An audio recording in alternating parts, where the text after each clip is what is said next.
Hello, beer tubers, and welcome to another beer review.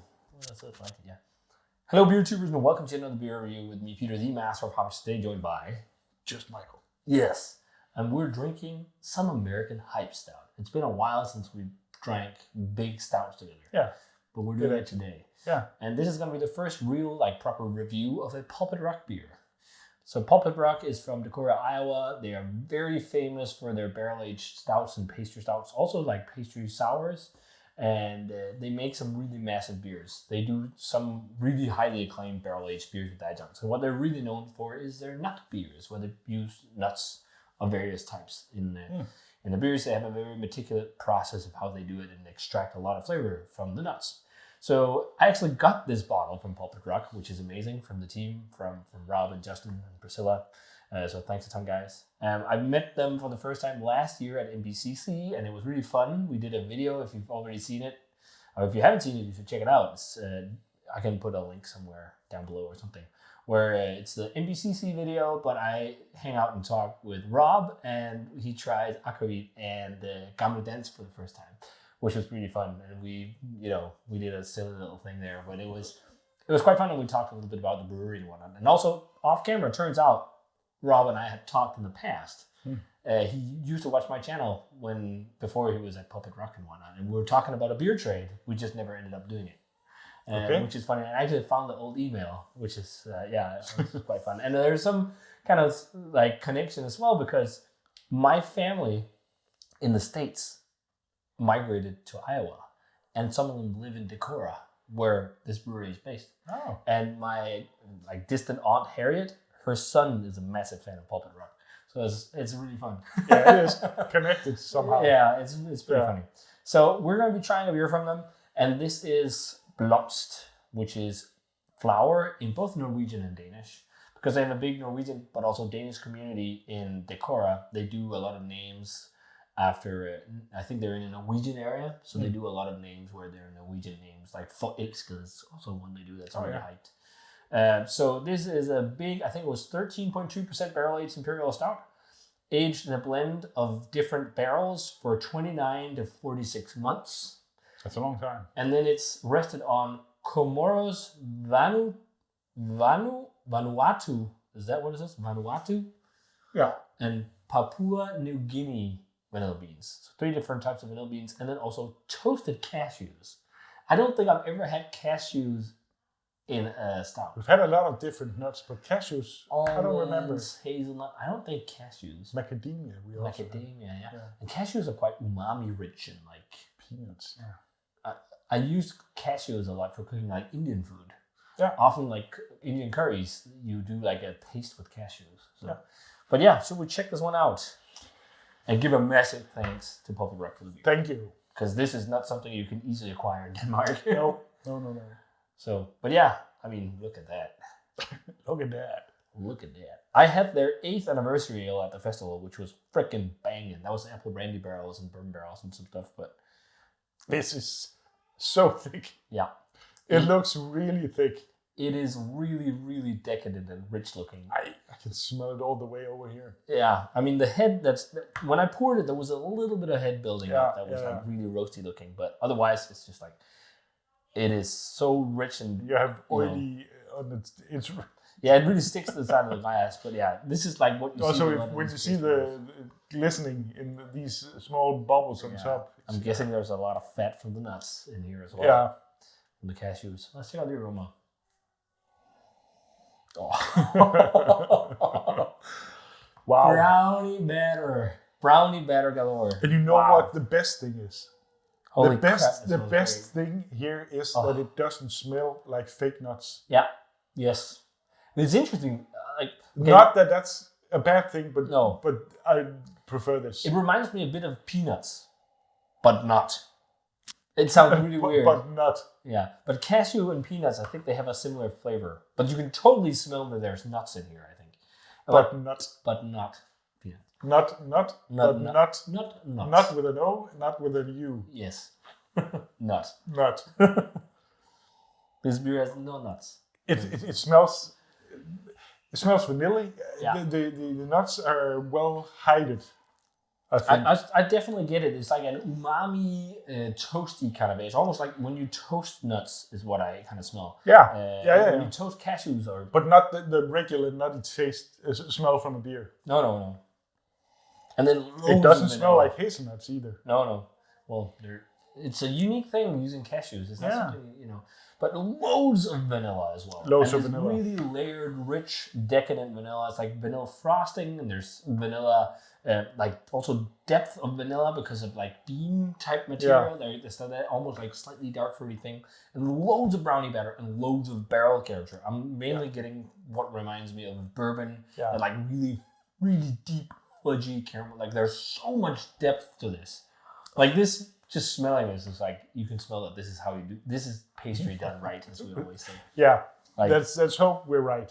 It smells like it. Let's try it. Cheers. Thanks to Pulpit Rock for the beer.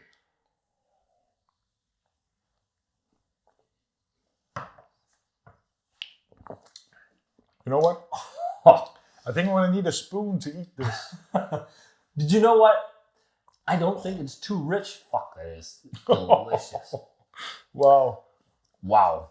I'm almost getting, that must be like a maple bourbon barrel or something. I'm getting maple syrup vibes. Yeah, a bit. It's so intense. Yeah. It's so deep.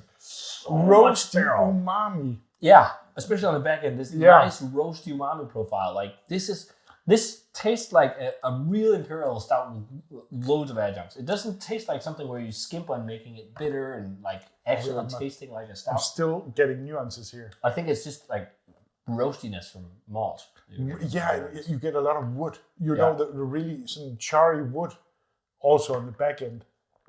Yeah. Oh, and then the toastiness from the nuts. That's the most you get. That's toasts. Yeah. What I really love is like the richness and everything is not too much, because there's like, it's really rich, but it's not like gloopy and soupy and like, Wow, this is thick. It's thick, but it's not too much. I can almost kind of imagine it get thicker than this. There was some beers on MBCC that were thicker than this, where I was like, this is like too much. You have like so much barrel flavor. Almost like. So you can pour the glass without the beer tilting. But I think what dominates is barrels and vanilla beans. Like it tastes first and foremost like a big barrel-aged vanilla bean stout. Almost like thinking back, it's... From fundamental forces. Yeah, or think like Bourbon County vanilla, but more modern. Yeah. And much richer. This is really big beer. What's really interesting though is like at MBCC, I was really sick of... I tried a few beers like this and like, just give me pills, just give me lager. I like drinking these beers in a setting at home much more, where you can sit and sip. Because your taste buds gets totally fucked. Yeah, that's also part of it. MBCC, you're getting wrecked quite quickly. Yeah. Like all the things you try. You appreciate it more when you sit with it at home. Definitely. Definitely. Sit and enjoy all the layers here. At MBCC, it's just, and then it's over. There's umami, there's char. There's a lot of char and umami. Yeah, there's a slight like dark fruitiness or like black cherry or something. But it's not like super intense. I'm just getting a little bit of it, which could be like heavy roasted malts and also maybe a little bit from vanilla beans. But yeah, chocolate, loads of chocolate, that kind of American style brownie batter thing. For really sure. Dark chocolate brownie. But yeah, this... With nuts, with cashew nuts. Yeah. Yeah. And then there's like this onrush of layered vanilla. So both a little bit of vanilla frosting, but also this really deep, rich vanilla pod. Like when you smell fresh vanilla pods, also get a lot of that in there. Some of the bitterness from coffee. Yeah. Dark roasted coffee. Yeah, because there's like a slight roasty burnt edge on the back. And I'm not sure if it's barrel or roasted malt, because I'd imagine, well, I don't know. They probably use some roasted barley in here just to make it roasty like this. Because a lot of also modern stouts, they're just loaded with different chocolate malts and no like roasted malts. But when it has to spend, well, how long was it in barrels? 29 and 46 months. You can definitely do something with a bit more roastiness. You think that's where you get all the wood too, because it's been there so long? 100%, and that's why it has so much depth. There's so much depth of flavor from the barrels. It doesn't taste like you just dunked in bourbon. This is fantastic beer. This is fucking amazing. Yeah. Surprisingly drinkable too. Yeah. Considering how rich it is. And that's because it's not too sweet. Mm-hmm. Because if it gets too sweet, it gets cloying, especially when it's this thick. I bet it's sweet. I think it's just because there's all the roasted maltiness and barrel and everything that just kind of like just balances out everything a little bit. But this is really fucking upper echelon beer, and it's not something I'm just saying because I got this from the fine folks at Pulpit Rock. Like, if you know their reputation, you'll know that they know how to do beers like this. This is world class. It definitely for is. Sure. I'm up there. What are you thinking? I'm actually thinking 97, 98 for me. It's fantastic beer. I was thinking around 97 or something like that. Like, if you love stouts with vanilla, I think this is a must. And I also love that it's got loads of vanilla, but it's not overdone. Because there was some breweries I remember at MBCC, maybe not this year, but prior to that was so heavily loaded with vanilla that it was a bit too much. Vanilla can definitely get too much, as cinnamon can. And anything can. Yeah. So it's about how you kind of balance. It is balance. Even in beers like this, balance is also a thing. Definitely. If the base isn't there, it's just, Yeah, it is phenomenal. Drink some Pulpit Rock if you like big. If you can find it. And if you can find it, yeah. But a trade for this, I'd say as well.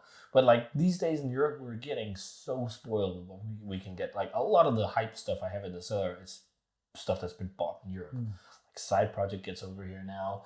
Perennial Barrel Aged Sump, for example, was released in Europe. Yeah. I mean, Anchorage, there's going to be some new Anchorage coming soon as well. Yeah. It is crazy. So, but this is fucking dope shit. So if you guys had a chance to try Pulpit Rock, Blomst, let us know what you thought of it. Or Flower. Really, really wonderful stuff. If you love vanilla stouts, this one is a must try for sure. And again, I think blind, would we know it was cashews? Nope. But there's something to this that's not just vanilla. I think I would have guessed coffee instead of nuts. Maybe. Yeah. There's definitely some coffee vibes, like deep espresso. Yeah. Chocolate coated espresso beans. I love that. And deep roasted, dark brownie batter. Yeah, it's really good. So if you had Blomst, let us know. As always, remember to comment, subscribe, check out the Facebook fan page and Twitter and Instagram. Give the video a thumbs up, enjoyed it, and ring the bell for future notifications about videos. And we're going to say cheers and some fucking world-class pastry stout. It is. And say thanks to the boys at Pulpit Rock and gals for the beer. And see you guys in another beer review.